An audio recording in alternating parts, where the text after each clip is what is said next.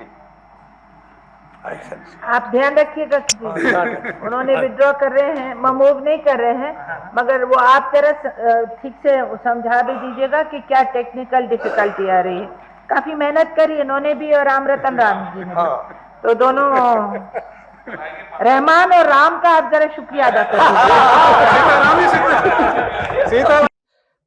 Reasonable تھا. میرا ابھی 1 سال بھی نہیں ہوا تھا میرا پارلیمنٹ جا کے. اس وقت پر بحث کیا, بحث میں حصہ لیا, اور جو مشورے دیے ہیں میں نے, اللہ نے مجھے موقع دیا وہ اس وقت کے مشوروں کو اب 2012 میں امپلیمنٹ کرنے کا.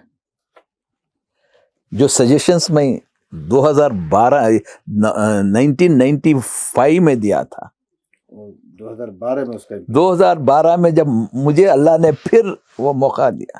Nasir Rahman Khan. Thank you very much, Honorable Deputy Chairman, sir. Yeah. Thank you. Yeah. Maiden bill is not obstructed. Yeah. Honorable Deputy Chairman, sir, I have the honor to commend the Waqf Amendment Bill 2011 as reported by the Select Committee of Rajya Sabha for consideration of this August House. This bill was introduced in Lok Sabha on 27th April 2010 and passed by the House on 7th May 2010. I am thankful to the Select Committee which was functioned under the chairmanship of Sri Saifuddin Soos and produced a report containing such recommendation as would allow us to realize the purpose of Waqf for which they are created. They have incorporated several provisions in the bill which would prevent the misuse of Waqf properties and would lead to proper administration of Awqaf. ایک rear occasion ہے یہ جو قانون وقف قانون ہے. جب پہلی مرتبہ 1995 میں بدلا, نیو ایکٹ ہے, اس میں بھی میں بحث میں حصہ لیا. جب دوسری مرتبہ اسے اوور آل چینج کیا گیا, وہ خود میں نے بل پریزنٹ کی پارلیمنٹ میں, یہ کیا. یہ ایک انوکھا ریکارڈ ہے جو آج بھی پارلیمنٹ میں موجود ہے. تو ابھی اس کے بعد بہت سی چیزیں ہیں اوقاف میں, بہت کچھ کر سکتے ہیں. ایک ویژن ہے, اور یہ ایک آدمی کچھ نہیں کر سکتا. اس میں قوم کی کوئی دلچسپی نہیں ہے. تو اب جو قانون بن گیا, صرف قانون سے تبدیلیاں نہیں آ سکتی. ہمارے اوقاف بورڈ سارے ہندوستان کا حالت ہے, کرناٹک کا, اس کا پورے اوقاف بورڈ ایسے لوگوں سے بھرا ہوا ہے جس کو ویژن نہیں ہے, اوقاف کا لفظ معلوم نہیں ہے, اوقاف کیا ہے معلوم نہیں ہے. وہ صرف آتے ہیں اقتدار کے لیے. آج دیکھیے الیکشن, وقف بورڈ کے الیکشنز بھی قابلیت پہ الیکشن نہیں آ رہا ہے. لوگ وہاں اس کا کیا متولیوں سے الیکشن ہوتا ہے, یہ کیا یہ متولیوں کے الیکشن کا ریپرزینٹیٹیو ہو کے جانا ہے, اس کا بھی کوئی ان کے پاس تصور نہیں ہے. تو وقف بورڈ جو بنے ہیں, جوائنٹ پارلیمنٹ کمیٹی میں اس کا ذکر ہوا ہے کہ ہمارے وقف بورڈ بہت کمزور ہوتے ہیں, اس لیے کہ پورے مسلمان رہتے ہیں وہاں پر. ان کے اوپر کوئی نگرانی نہیں, حکومتیں اس کے اوپر دلچسپی نہیں لیتے. تو ایک ریولیوشن آنا ہے مسلمانوں کے تھنکنگ میں, تب وقف بورڈ میں کچھ اصلاح ہو سکتے ہیں, صرف قانون سے نہیں ہو سکتے. میں جب ڈپٹی چیئرمین راجہ صاحب تھا, اسی وقت میں جو بھی پوزیشن آکیوپائی ہیں, میرے ویژن کو میں نے کہیں کلیش آنے نہیں دیا. یعنی وہ اس کو میں آگے لے جاتا, جیسا کہ حج کے اوپر آئیں گے تو ہم بتائیں گے کہ کس طرح سے اوقاف کے اوپر حج کی میں چینجز لانے کے لیے میں نے جدوجہد کی, کس طرح سے ایک خاکہ پیش کیا ملیشیا کے معاملے میں. وہ تفصیلاً میں بعد میں آپ کے سامنے وہ خاکہ رکھوں گا. یہ آج بھی میری کوشش جاری ہے, مگر اللہ تعالیٰ نے مجھ سے جو بھی کام لینا تھا اس کے اوپر آئندہ آنے والے قوم کے منحصر ہے. وقف بورڈ کو جواب دہی نہیں ہے, یہ ہر چیز کو جواب دہی ہے. ایک ہی وقف بورڈ سے جہاں جسے جواب دہی نہیں ہے, ایک ہی ادارہ کو جواب دے نہیں, کیا جواب دے ہیں, کچھ کو جواب دیتے ہیں وہ. نہ حکومت کو جواب دہی کا انٹرسٹ نہیں ہے نا. کیا مطلب؟ ان کا یہ مسلمانوں کا معاملہ ہے, حکومت کوئی دلچسپی نہیں لیتی. مسلمان دلچسپی نہیں لیتا وقف بورڈ میں, تو ممبرز منمانے کرتے ہیں. اب بیچارے ممبرز کو بھی کچھ بالکل وہ کیا ہاف بیک نالج بولتے نا. جی جی بالکل. اب ان کو صرف جو بھی وقف بورڈ جاؤ ہندوستان کے, متولی کو نکالنا, متولی کو ڈالنا, یہ چھوڑ کے ترقی کا کام ایک وقف بورڈ نہیں کر رہا. تو کس طرح سے قوم اوقاف کی جو جائیداد ہے, جو ثواب جاریہ کے لیے لوگ دیے ہیں, تو ان میں کہاں اپنے خود کو جواب دینا پڑے گا نا کہ یہ میں نے ضامن ہوں, واقف ہوں, میں واقف بھی ہوں, اور میری پر رسپانسبلٹی ہے جو لوگ وقف کر دیے گئے ہیں, اگر وہ منشا کے لیے وہ وقت استعمال نہیں ہو رہا ہے تو جو بھی ذمہ دار ہیں وہ اللہ کے سامنے جواب دے. میں یہ سمجھتا ہوں یہ سب سے بڑی ذمہ داری ہے. ایک متولی ہو جانا بڑی بات نہیں ہے, یا وقف بورڈ کا ممبر ہو جانا ہے. یہاں اللہ کو جواب دینا ہے. یہ جو جائیداد ہیں اللہ کے جائیداد ہیں, اللہ اس کا مالک ہے. یہاں تک کہ ہمارے سپریم کورٹ نے بھی کہہ دیا ہے کہ ون سے وقف آلویز جب, اس لیے کہ اللہ اس کا مالک ہے اور ٹرانسفر نہیں ہو سکتا. یہ پرنسپل سپریم کورٹ کے ججمنٹ کی جو موضوع یہ ہے کہ اللہ کی جائیداد ہے, اللہ آ کے ٹرانسفر نہیں کر سکتا, یہ ٹرانسفر نہیں ہو سکتا. ایک انسان ایک وقت وقف کر دیتا ہے کچھ منشے کے ساتھ, اس کو قیامت تک کرنا چاہیے. وہ ذمہ داری قوم کے اوپر لا دیا ہے, ہر مسلمان پہ دیا ہے, ہر مسلمان اس کا بینیفیشیری ہے, اور ہر مسلمان سے پوچھا جائے گا کل وہ واقف اللہ کے سامنے کمپلین کرے مجھے ثواب جاریہ کے لیے میں دیے گیا تھا, یہ صحیح نہیں. اللہ تعالیٰ پوچھے گا آپ کو. اگر یہ آ گیا مسلمانوں کے دل میں,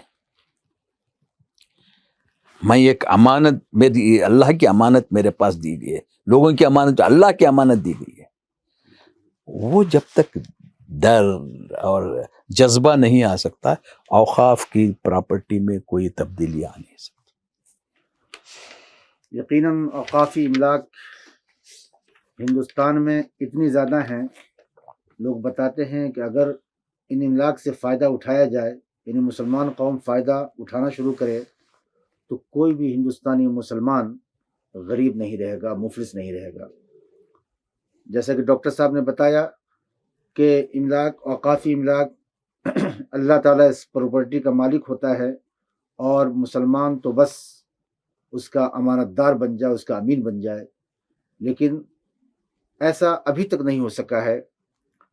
کسی ذمہ دار کی ذمہ داری ہی ہونی چاہیے, جو آگے بڑھ کر کرے وہی ہونا چاہیے, یا بحیثیت مسلمان کے, ہندوستانی مسلمان کے, ریاست کے مسلمان کے, کیا ایک ایک فرد کی, ایک ایک مسلمان کی ذمہ داری نہیں ہے؟ سوچنے کا وقت آ گیا ہے کہ ہماری پراپرٹی آخر کہاں جا رہی ہے. کیا ہم اللہ تعالیٰ کی پراپرٹی کی جو امین ہے, امانت دار ہے, کیا ہماری امانت داری ہو رہی ہے؟ کیا صرف وہ چیزیں ہی اسلام میں ہیں جو زکوٰۃ, عبادات کے تعلق سے ہے؟ یہ وہ چیزیں جو اللہ کی پراپرٹی ہے, جائیداد ہے, املاک ہے, اس کی حفاظت کی ذمہ داری اگر ہمارے کندھوں پر ہے, ایک ایک مسلمان کے کندھوں پر ہے, تو اس کی ذمہ داری کیا نبھائی جا رہی ہے؟ اگر نہیں تو کیوں, اور کیوں نہیں اس طرف قدم اٹھایا جائے؟ ڈاکٹر صاحب, بہت ہی اوقاف کی املاک کے تعلق سے سوالات بہت زیادہ ہیں, اور ہم چاہیں گے کہ آپ سے ایک وقت نکال کر الگ سے اس پر ایک ایپیسوڈ بنائیں انشاءاللہ. اور اسٹیٹ کی کبھی معاملہ ہے, جیسا کہ اوقاف ایک ایسا مسلمانوں کا اثاثہ ہے جس کی بربادی یا جس کی ترقی سے مسلمان کو فائز ہوگا, اللہ کی واقفوں کی منشا پورا ہوگا, اللہ کی رضا شامل ہوگی. جس طرح سے اس کو چھوڑا جائے گا اللہ کی ناراضگی امت سے ہوگی. بالکل بالکل. شاید امت مسلمہ کی ذبح حالی کی وجہ یہی تو نہیں, غور کرنے کا مقام ہے. ڈاکٹر صاحب, ایک بار پھر ہم آپ کے شکر گزار ہیں کہ آپ نے اپنا قیمتی وقت دیا, اور جو حساس موضوعات ہیں